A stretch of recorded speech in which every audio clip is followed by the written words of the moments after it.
আমরা সীমান্তে day and night continuously কাজ করে যাচ্ছি। আর আমরা চেষ্টা করছি এই সিজারের পরিমাণ বৃদ্ধি করার জন্য। তারই অংশ হিসেবে আমরা সীমান্তের বিভিন্ন স্থানে যদি নতুন বিওপি করতে হয় সেগুলোর জন্য চেষ্টা করছি। সেই ক্ষেত্রে আমরা মেহেরপুর ব্যাটালিয়ন প্রতিষ্ঠা করার চেষ্টা করছি। 3টা ব্যাটালিয়নের থেকে 4টা ব্যাটালিয়ন হলে আমাদের সিজারের পরিমাণ আরও বাড়বে এবং সীমান্ত আরও শক্তিশালী হবে।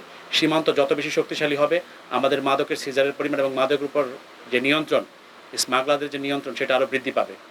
তো সেই প্রেক্ষাপটে আমি এখানে উপস্থিত মেহেরপুর প্রশাসনের যারা আছেন তাদেরকে অনুরোধ করব, মেহেরপুর ব্যাটালিয়ন প্রতিষ্ঠা করার ক্ষেত্রে আপনাদের সহযোগিতা প্রয়োজন।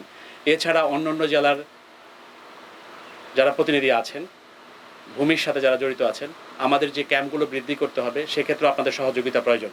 আমাদের এই প্রচেষ্টা অ্যাকচুয়ালি একটা ইন্টিগ্রেটেড, কনসার্টেড, অথবা আমি যদি বলি সমন্বিত একটা প্রচেষ্টা। সো এই সমন্বিত প্রচেষ্টার মাধ্যমে আমরা আমাদের দেশকে, আমাদের জাতিকে অ্যাকচুয়ালি মাদক থেকে মুক্ত রাখার জন্য অবিরাম এবং অবিচলভাবে প্রচেষ্টা চালিয়ে যাচ্ছি।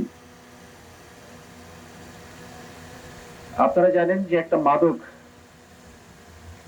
যে কিনা সেবন করে সেই ব্যক্তি নিজেও ধ্বংস হয়, সেই পরিবার ধ্বংস হয়ে যায়, একই সাথে আমাদের সমাজ বিভিন্নভাবে ক্ষতিগ্রস্ত হয়।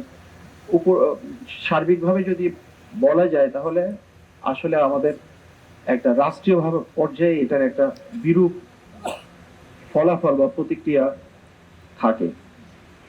সো আমরা চেষ্টা করে যাচ্ছি সীমান্তে, যাতে করে এই মাদক দ্রব্যগুলো সীমান্ত অতিক্রম করে বাংলাদেশের অভ্যন্তরে প্রবেশ করতে না পারে।